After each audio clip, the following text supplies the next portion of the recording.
झारखंड के साहिबगंज जिले के उधवा हाई स्कूल स्टेडियम में बुधवार को झारखंड मुक्ति मोर्चा का मिलन समारोह कार्यक्रम आयोजित किया गया। समारोह में पूर्व सीएम हेमंत सोरेन की पत्नी कल्पना सोरेन और झारखंड सरकार के मंत्री मिथिलेश ठाकुर हवाई मार्ग से उधवा स्टेडियम पहुंचे, जबकि सरकार के एक और मंत्री हाफिजुल अंसारी जिला मुख्यालय से सड़क मार्ग होते हुए कार्यक्रम में शिरकत किए। वहीं मौके पर आजसू के केंद्रीय महासचिव एमटी राजा अपने हजारों समर्थकों के साथ झामुमो में घर वापसी किए। इस दौरान पार्टी के कल्पना सोरेन समेत अन्य मुख्य अतिथियों ने पार्टी का पट्टा देकर और फूल माला पहनाकर उनका भव्य स्वागत किया।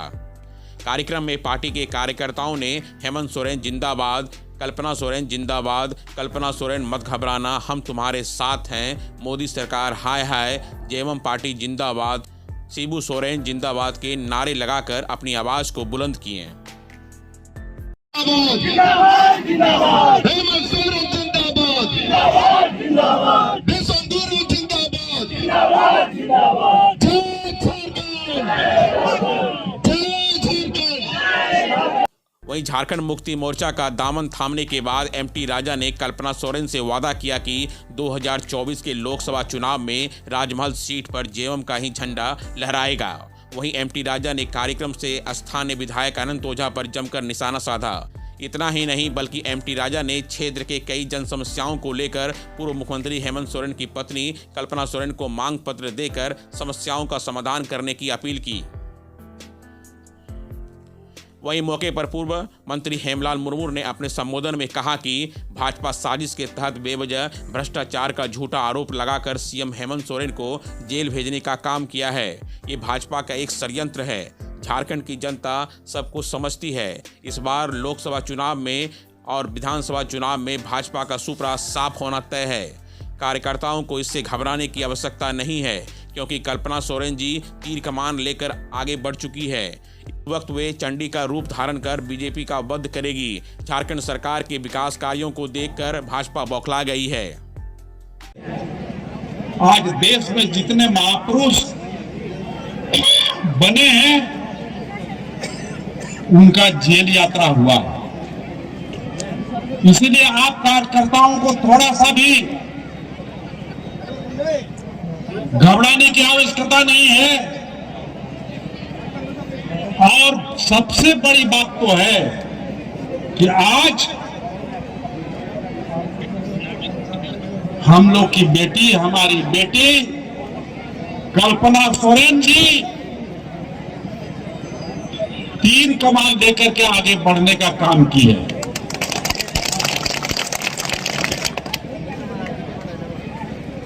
इस वक्त में वक्त है कि ये रणचंडी बन करके निकल रही है और भारतीय जनता पार्टी रूपी महिषासुर का वध करेगी।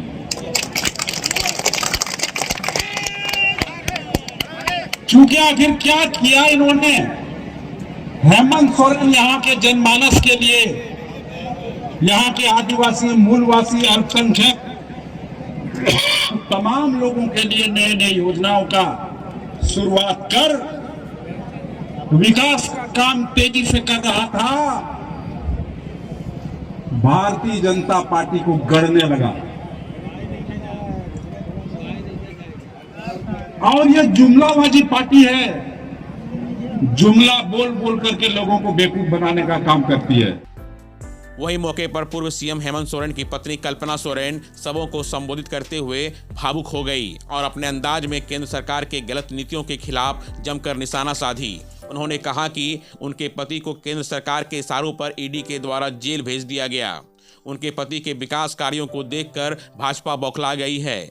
जब तक हेमंत सोरेन जी हमारे बीच नहीं आते हैं तब तक उनका आंदोलन जारी रहेगा। साथ ही उनका आवाज बनकर आप सभी के बीच अपने विचारों को साझा करती रहूंगी और आपकी सेवा करती रहूंगी। विश्वास है कि जैसा स्नेह और आशीर्वाद आपने अपने बेटे और भाई हेमंत जी को दिया है, वैसा ही स्नेह और आशीर्वाद मुझे यानी हेमंत जी की जीवन संगनी को भी देंगे। इस संघर्ष में लड़ाई लड़ने के लिए आप सबों की आवश्यकता है। एमटी राजा जी इस दुख की घड़ी में झामुमो का साथ दिए हैं, यह कभी उनको भुलाया नहीं जा सकता है। हमारे भैया एमपी राजा जी, जिनका हमारे साथ झारखंड मुक्ति मोर्चा के साथ जुड़ाव हुआ है, आपका बहुत बहुत धन्यवाद। आपने अपनी शक्ति, अपना तेज, अपने इस प्रखर को, आज झारखंड मुक्ति मोर्चा को बहुत जरूरत है क्योंकि हमारे ऊपर केंद्र सरकारों की नजर कुछ ज्यादा ही है। तो नजर उतारने के लिए एमपी भैया आपको बहुत बहुत धन्यवाद। इस दुखद की घड़ी में आपने साथ दिया, इस बहन का साथ दिया। ये बहन कभी नहीं भूलेगी कि इस मुसीबत के समय में अगर सबसे पहला हाथ बढ़ा है तो एमपी राजा भैया का हाथ बढ़ा है। एमपी राजा जिंदाबाद। भैया का नाम लीजिए, जोर से नाम लीजिए इनका।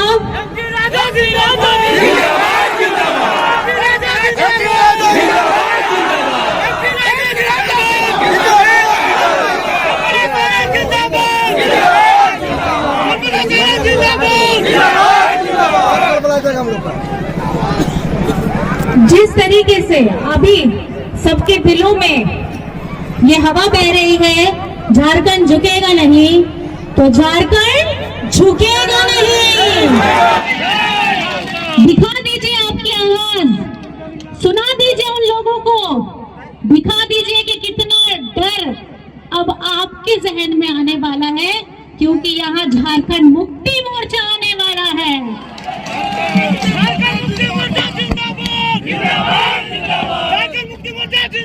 आपका ये तप, जो ये सूरज से आप तप रहे हैं, उस तप से आपको आने वाला समय इतना गर्मी बढ़ाना है कि एक एक जन जिसका पसीना बह रहा है वो अब जन सैलाब के रूप में उभरे, और इसका जवाब आने वाले जितने भी चुनाव होने वाले हैं, कर लीजिए अपने कमर कस। अंग्रेजी में बोलते हैं प्लेन में बैठने से पहले फास्टन योर सीट बेल्ट, तो लगा लीजिए, बेल्ट को करिए टाइट, क्योंकि अभी हमको सबकी करनी है हवा टाइट।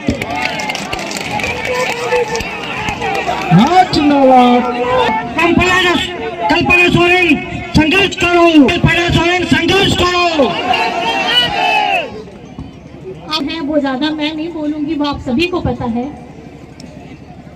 जिस तरीके से इनकी मानसिकता झलकती है, आदिवासी, पिछड़े, अल्पसंख्यक लोगों के प्रति एक घृणा की भावना बैठती है इनके अंदर में। खून तो बहता नहीं होगा। जो आवाज यहां से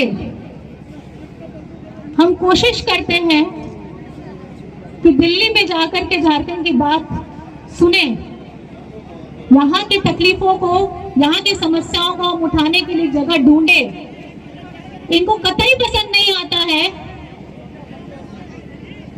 कि अरे जंगली वाले लोग जंगल में रहें तो बहुत सुंदर होता है, मिट्टी वाले लोग, मिट्टी घर में रहने वाले लोग, ये लोग मिट्टी में सने हुए रहते हैं। दादा ने कहा था विधानसभा में, आपने भाषण में सुना होगा, इनको बहुत तकलीफ होती है कि अगर हम इनके बगल में बैठ जाएं तो इनके कपड़े मैले हो जाते हैं, गंदे हो जाते हैं। लेकिन अब यही गंदे कपड़े वाले, यही मैले कपड़े वाले आने वाले वक्त में विधानसभा तो लेंगे ही लेंगे, लोकसभा में भी परचम लहराएंगे। और इसका साथ चाहिए, अगर मुझे हम सबको मिलकर के काम करना होगा। अकेले से कुछ नहीं होता है, अकेला जरूर शुरुआत करता है, लेकिन पीछे आप लोगों का मुझे साथ भी चाहिए। तो आप लोग मेरे साथ हैं? गिरिडीह की सभा में मैंने बोला था, और से दहाड़िए कि जो भी सभा यहाँ होती है, होटवार जेल की हवा तो जोर से हम बोलेंगे हेमंत सोरेन जिंदाबाद, हेमंत सोरेन जिंदाबाद, शिबू सोरेन जिंदाबाद, विषम गुरुजी जिंदाबाद।